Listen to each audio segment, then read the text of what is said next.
Bonsoir à toutes et à tous, c'est l'heure de retrouver l'essentiel de l'actualité à 18h. Nous sommes le 18 novembre et à la une, 2500 élèves issus des collèges ainsi que des lycées publics et privés vendéens réunis au Terre-Noire. Ce mercredi, c'était le cross départemental à La Roche-sur-Yon et on en parle dès le début de ce journal. Autre événement sportif ce week-end, le 8e tour de la Coupe de France. Les Herbiers sont opposés à Guingamp, 2 divisions au-dessus. La Châtaigneraie tentera aussi de valider son billet pour les 32e de finale face à Orvaux.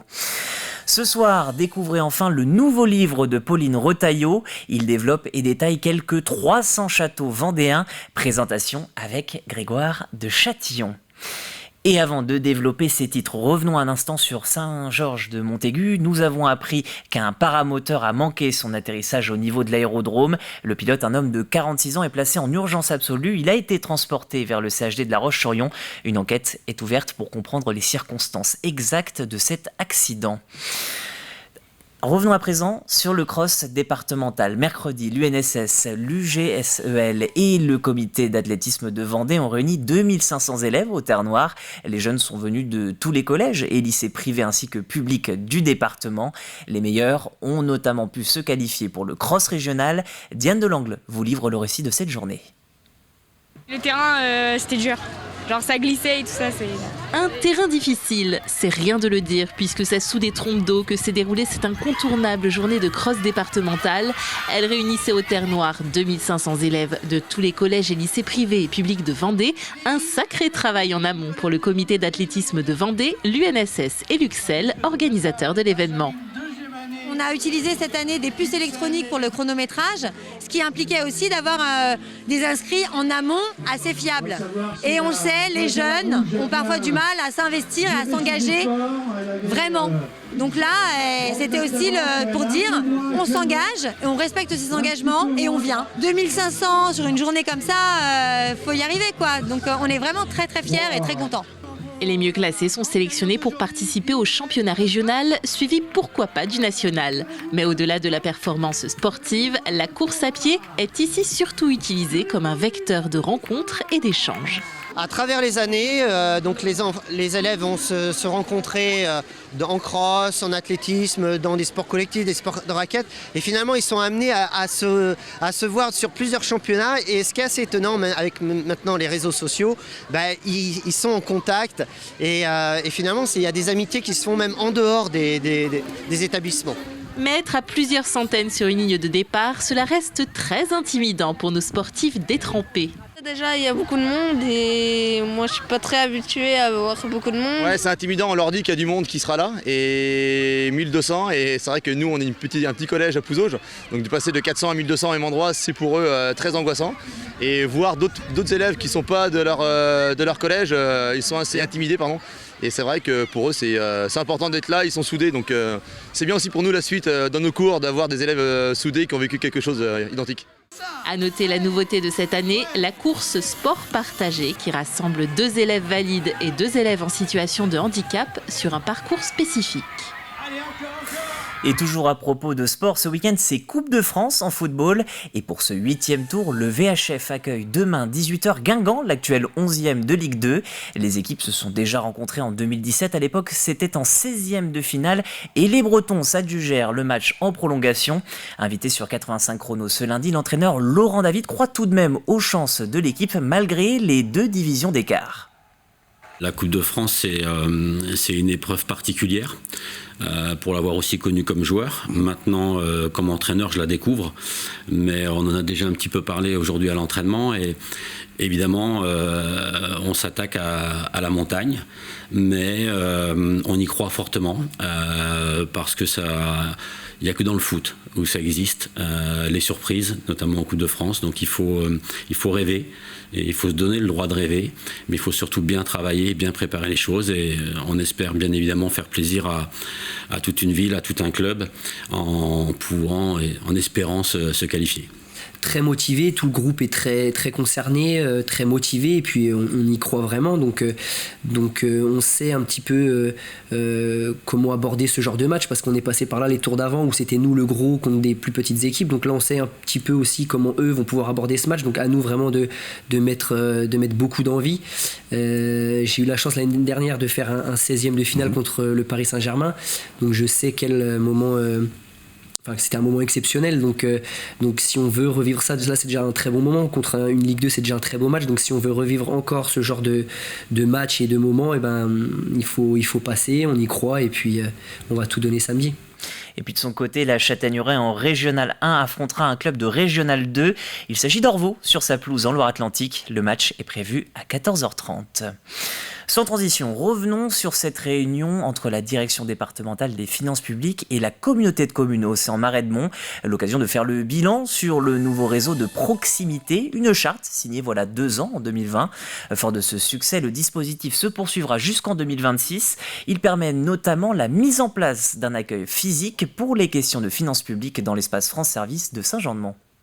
Nous avons eu l'honneur d'être la première communauté de communes à signer cette charte avec la DDFIP qui permet d'avoir un réseau de proximité, qui nous permet d'avoir des permanences du Trésor public qui est situé maintenant donc dans la maison France Service, et qui nous permet d'avoir également un conseil auprès des élus au niveau de la fiscalité des collectivités, ce qui est fort intéressant pour nous. Cela nous a permis également de proposer un accueil pour nos usagers, un accueil de proximité au centre de la communauté de communes Océan-Marais de Mont, puisqu'elle a lieu à la maison France Service, et permet à tous les usagers, qu'ils soient particuliers ou professionnels, d'avoir un rendez-vous en proximité avec la Direction générale des impôts. Vous rappelez-vous de ce voilier chargé de fèves de cacao? Alix Lanos vous présentait ce chargement un peu particulier voilà quelques semaines en septembre. Cette semaine, nous sommes retournés à Saveurs et Nature. L'entreprise est en pleine torréfaction de ces fèves de cacao. Elles deviendront pour certaines des bonbons et d'autres des tablettes. On a voulu focaliser sur le goût du chocolat, donc une tablette fine donc avec un chocolat à 74% de cacao.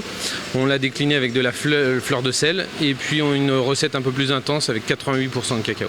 En fait, on va récupérer la pâte de cacao sur 2-3 jours. Ensuite, il y a le conchage à plus de 30 heures et après, il y a au moins une journée de coulage et l'emballage. Donc, il y a plus d'une semaine et beaucoup de métiers qui interviennent sur cette tablette de fèves de cacao.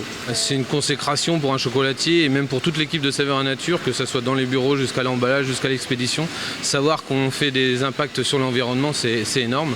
Et donc on prend tous plaisir à travailler ce chocolat-là, de la fève jusqu'à la tablette. Depuis la création de l'entreprise, on acte pour avoir une empreinte carbone vraiment minimum.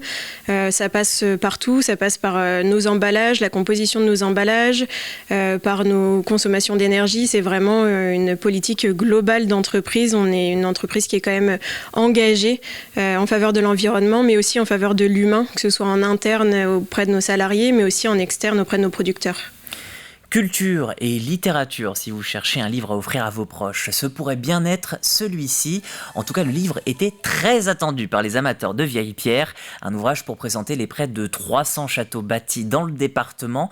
Des édifices séparés pour certains par 1000 ans d'histoire avec un grand H. Grégoire de Châtillon a bouquiné pour vous. Reportage.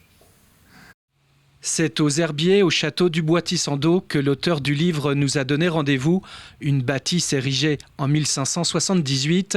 Pauline Retailleau, c'est son nom, n'y voyait aucun lien de parenté avec le politique Bruno Retailleau.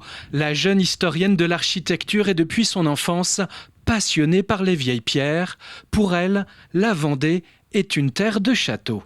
On compte plus de 350 sites encore aujourd'hui, en élévation ou en ruine. Si on ajoute à ça les logis bas Poitevin, les maisons fortifiées, on est à quasiment 1000 sites. Donc je crois que oui, terre de châteaux. La sélection déjà s'est faite en focalisant sur les châteaux, même si la collection d'ouvrages s'appelle Châteaux, Manoirs et Logis. Là, on recentre le sujet uniquement sur les châteaux et les maisons fortifiées. Près de 300 châteaux et maisons fortes sont présentés dans cet ouvrage, souvent des propriétés privées construites entre le XIe et le XXe siècle. Parmi les plus connus, le château de Terre-Neuve à Fontenay-le-Comte, une pépite de la Renaissance. À Bourneau, vous y découvrirez cette surprenante imitation du château d'Azel-Rideau. À Bournezeau, cette bâtisse sur la droite aux allures italiennes. Le but, c'était d'expliquer l'histoire architecturale du concept du château. Un livre richement illustré avec des photographies réalisées par cette historienne de l'architecture. J'ai forcément un regard sur l'architecture qui peut être différent de celui d'un photographe, pas forcément meilleur, loin de là. Mais où il y a des choses qui m'intéressent, qui m'interpellent, qui interpellent le regard de l'historienne de l'architecture et qui interpelleraient peut-être moins le photographe. Donc c'était aussi la volonté, peut-être d'avoir des photos parfois un petit peu moins percutantes à l'œil, mais utiles pour le propos. Le livre « Château, manoir et logis de Vendée » est désormais disponible dans toutes les bonnes librairies de Vendée. Avant de se quitter, des nouvelles de Xavier Macaire sur la 12e édition de la Route du Rhum. Hier soir, le skipper Snef s'est aperçu d'une voie d'eau dans son classe 40 suite à 2 fissures importantes à l'avant. Classé hier soir second, il est contraint de laisser filer les navires de tête. Il est désormais 9e. Pour l'instant, Xavier Macaire reste déterminé à finir sa course. Il va donc tenter de réparer en faisant de la stratification avec la résine et les bandes de fibres de verre embarquées avant le départ. Et puis un petit mot de météo, un week-end frais et pluvieux ce week-end. Demain, quelques averses sont prévues dans le département. Elles se feront de plus en plus nombreuses dimanche et lundi. Côté température, 4 degrés pour les minimales. Samedi et dimanche, il fera en moyenne 8 degrés le matin. Pour les maxis, vous le voyez sur votre écran, 12 samedi, 14 dimanche et on grimpera même à 15 degrés pour le retour de l'actualité lundi. Et oui, on revient dès lundi avec Caroline Tronche à 7h du matin. Vous retrouverez pour les JT de journée Diane Delangle. Je vous souhaite une excellente fin de journée et un bon week-end sur TV Vendée.